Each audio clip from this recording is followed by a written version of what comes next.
Donald Trump and Xi Jinping have been in a one-way trade war for the last couple of months. I should just say Donald Trump because Donald Trump is the only person fighting in this trade war. Long story short, Donald Trump puts extraordinary tariffs on China. Xi Jinping counters with further extraordinary tariffs on the United States. Yesterday, however, Scott Bessent and Donald Trump announced that these two were heading towards a deal. Trump lowered tariffs on China, therefore, China lowered tariffs on the United States. And it seems like these two are going to live happily ever after. I'm joking, of course, that is in jest. This is not a win for Donald Trump. I don't think, I honestly, I don't know what the Republican media is saying about this. I'm sure there is an inappropriate amount of glazing going on, but I have also seen various people on the right wing of the political spectrum be like, yeah, he literally did not do anything. And they would be correct. This is like if I walk up to you and I slap you across the face, and then you slap me across the face, and I say, okay, we both got slapped, truce. You solved a problem that you created. You would not have had to establish a truce with this person if you didn't slap them. This article is courtesy of NPR.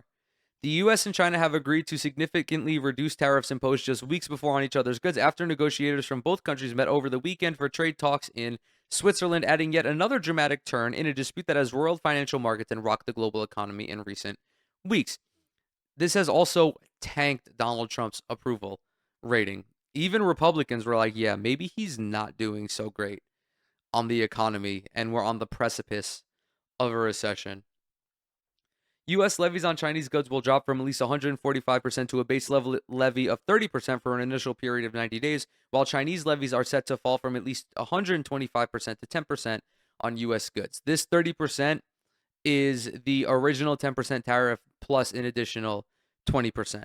The talks were led on the Chinese side by Vice Premier He Lifeng and on the U.S. side by Trade Representative Jamieson Greer and Treasury Secretary Scott Bessent. Quote, we concluded that we have shared interests and we both have an interest in balanced trade, Bessent said. Greer also said there was a positive path forward on the two countries working to address fentanyl smuggling. The new U.S. tariff levels reflect a base 10% tariff that remains on all imports in addition to a 20% total tariff President Trump imposed earlier this year to punish Beijing for what the U.S. says is fentanyl-related chemicals being made in China, 80% of which comes into the United States via natural-born citizens. By the way, they've used this when trying to restrict immigration. They've used this when trying to, dick around Canada, saying that, the Guatemalans and the Albertans are smuggling fentanyl into this country. The reality is, again, the majority of nearly the entirety of fentanyl comes in with natural-born U.S. citizens. The delegations praised each other after the regulations. Vice Premier He described the atmosphere of the meeting as a candid, in-depth, and constructive, after the meeting, saying it achieved substantial progress and reached important consensus. The Chinese, quote, came to deal this week, Greer said, citing rapid progress between the two countries, which have also agreed to establish a consultation mechanism to continue addressing trade issues going forward. I think what's really funny about this is this was an entirely avoidable conflict, right? I would not seek a trade war with the largest manufacturer of U.S. goods as a sitting U.S. president. That's just me. However, I know some people like to get a little wacky. They like to live life on the edge, but I just personally don't believe that is beneficial to the populace of the United States when we are a consumption economy and not a production economy. With that said, while I would do everything in my power to ramp up American manufacturing, I would like to maintain positive trade relations with as many countries as possible. I would not seek global unrest by thinking that I am the deal master. Neither side wants a decoupling, said Bessent. We do want trade. We want more balanced trade, and I think both sides are committed to achieving that. The previous eye-watering tariff rates, which ratcheted up throughout April with retaliatory tariffs on both sides, had effectively paralyzed trade between the world's two largest economies and shocked consumers and small businesses in the U.S., who suddenly saw their orders in China more than double in price. While welcomed by importers, the tariff drops are temporary and could be pulled if the talks between the two countries sour. Yeah. Yeah. And keep in mind, 30% is still a remarkable tariff to have on. That is still going to increase the price of goods by as much as 30%. Quote, while the chamber is encouraged by the decision, uncertainty remains, said Jens Eskelund, president of the European Union Chamber of Commerce in China. Businesses need predictability to maintain normal operations and make investment decisions. The U.S. says it is now negotiating for China to purchase more American goods, a throwback to the trade deal the Trump administration negotiated with China during another trade war in 2020. However, China ended up purchasing none of the additional $200 billion in goods that the U.S. said it would.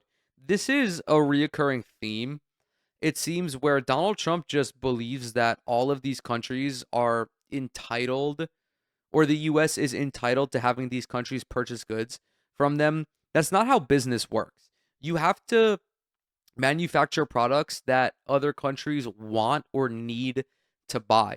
The reason why the US is such a consumption economy is because we don't have the manufacturing capabilities to produce large swaths of and different types of goods domestically. United States manufacturing is exceedingly slim. It's exceedingly shallow. It's cars, it's agriculture, it's soybeans, it's a few natural resources, but not many. It's a few metals, but not many. And it's all because the capitalists and the neoliberals decided to outsource all of these production capabilities to whatever country provided the cheapest good. China is no longer a low-wage manufacturer, but China has beyond robust manufacturing capabilities that we could only dream of in the United States. If you wanted more countries to purchase more U.S. goods, you would beef up U.S. manufacturing, which Donald Trump has no intentions of doing. The only time he talks about that is when he mentions how Tim Apple, pardon me, is investing $500 billion in AI in the United States. Like, what the fuck are we going to do with AI? AI is shit. AI is ass.